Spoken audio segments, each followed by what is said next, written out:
मंगलमूर्ती मोरया. जय श्रीराम. महर्षी कश्यप, माता आदिती. माता आदितींनी संपूर्ण देवांना निर्माण केले असं म्हटलं तरी चालेल. ऋषी, सप्त ऋषींमध्ये महर्षी कश्यप मुख्य आहेत. माता आदितींना अशी इच्छा निर्माण झाली की विनायकाने आपल्या उदरी जन्म घ्यावा. त्यावेळेला हेच चतुर्थी, भाद्रपद चतुर्थी व्रत माता आदितींनी केलं. प्रत्यक्ष विनायकाने दर्शन दिले व मी लवकरच आपल्या उदरी जन्म घेतो असा आशीर्वाद दिला. त्याच वेळी देवांतक आणि नरांतक असे दोन असुर भयंकर मातले होते.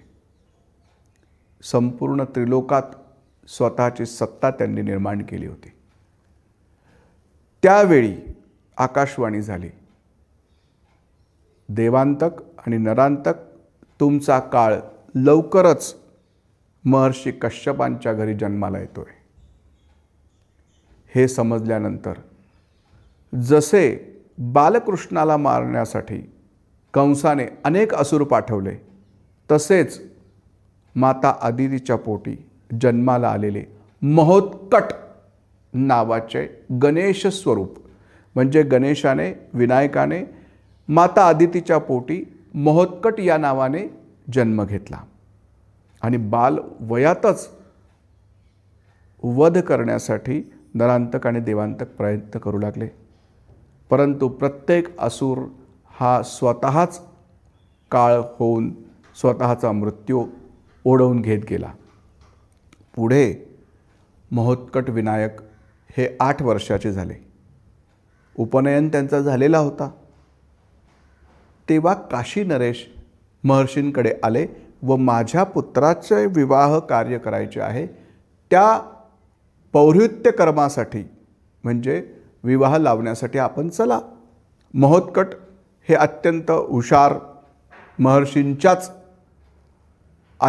अध्यापनामध्ये तरबेज झालेले, सर्व वेदांचं ज्ञान घेतलेले, मंगल कार्य उत्तम प्रकारे करणारे असल्यामुळे काशी नरेशांना महर्षींनी सांगितले, मी अनुष्ठानात असल्यामुळे माझा पुत्र महोत्कट यास आपण विवाहासाठी घेऊन जा. काशी नरेश विवाहासाठी घेऊन गेले. काशी नगरामध्ये उत्तम स्वागत झालेले आहे. परंतु देवांतक आणि नरांतकाला ज्या वेळेला हे कळले की या ठिकाणी महोत्कट आलेला आहे, त्यावेळी त्याने हल्ला केला काशीनगरावरती. संपूर्ण काशीनगर वेढून घेतले. त्यावेळी महोत्कटाने आपल्या हातातून अत्यंत दिव्य सेना प्रगट केलेली आहे आणि नरांतक आणि देवांतकाच्या असुर सेनेवरती ही सेना तुटून पडलेली आहे. परंतु महोत्कट इकडे लढत असताना ह्या असुराने मायावी रूपामध्ये काशी नरेशाला चे अपहरण केलेले आहे.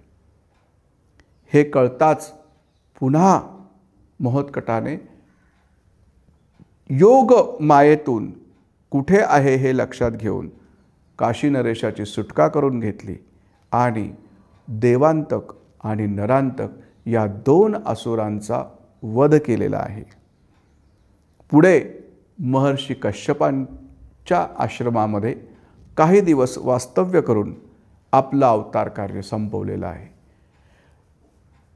प्रभू रामचंद्रांनी पंचवटी क्षेत्री ज्यावेळी लंकेत रावणाने सीतामातेला पळवून नेले, त्यावेळी याच महोत्कट गणेशाची स्थापना नाशिक क्षेत्री करून याच महोत्कट गणेशाचा आशीर्वाद घेतलेला आहे आणि मग लंकेमध्ये जाण्यासाठी निघालेले आहे.